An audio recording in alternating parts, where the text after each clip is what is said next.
আসসালামু আলাইকুম। নবম শ্রেণীর শিক্ষার্থী বন্ধুরা, তোমাদেরকে ইজি লার্নিংয়ের পক্ষ থেকে স্বাগত জানাই। আজকের ভিডিওতে তোমাদের ইসলাম শিক্ষা বইয়ের তৃতীয় অধ্যায় পৃষ্ঠা নাম্বার ৬৬ এর সমাধান করে দিচ্ছি।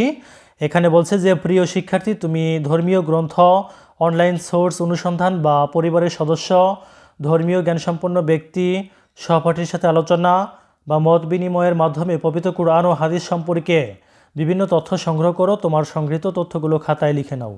এখন আমরা কুরআন ও হাদিস সম্পর্কে বিভিন্ন তথ্য তুলে ধরব। আল কুরআন সর্বশ্রেষ্ঠ আসমানি কিতাব। আল কুরআনই একমাত্র গ্রন্থ যা যাবতীয় বিকৃতি ও ভুল ত্রুটি থেকে মুক্ত। মানব জাতির হিদায়তের জন্য আল কুরআনকে পরিপূর্ণ জীবন ব্যবস্থারূপে অবতীর্ণ করা হয়েছে। জ্ঞান বিজ্ঞানের মূল উৎস হচ্ছে আল কুরআন। এতে রয়েছে সমস্ত সমস্যার সমাধান। কুরআন মহান আল্লাহর পক্ষ থেকে প্রকাশ্য ওহী। নামাজে কুরআন পাঠ করা হয়। হাদিস অপ্রকাশ্য ওহী, কারণ রাসূলুল্লাহ সাল্লাল্লাহু আলাইহি ওয়াসাল্লাম নিজে কখনো মন গড়া কথা বলেননি। মহান আল্লাহ যা আদেশ করেছেন কেবল তাই তিনি বলতেন। তার পক্ষ থেকে নির্দেশনা পেয়েই তিনি মানুষকে বিভিন্ন বিষয়ে জানাতেন। মহান আল্লাহ বলেন, আর তিনি নিজ প্রবৃত্তি থেকে কোনো কথা বলেন না, তা তো ওহী যা তার প্রতি প্রত্যাদেশ হয়। হাদিস কুরআনের নির্ভুল ব্যাখ্যাস্বরূপ।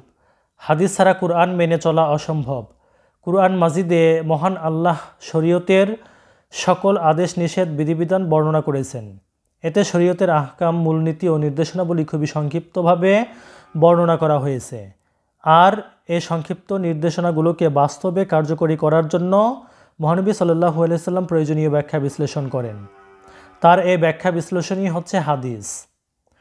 প্রিয় শিক্ষার্থী বন্ধুরা, যদি ভিডিওটি ভালো লাগে শেয়ার করে দিও। ধন্যবাদ সবাইকে সাথে থাকার জন্য।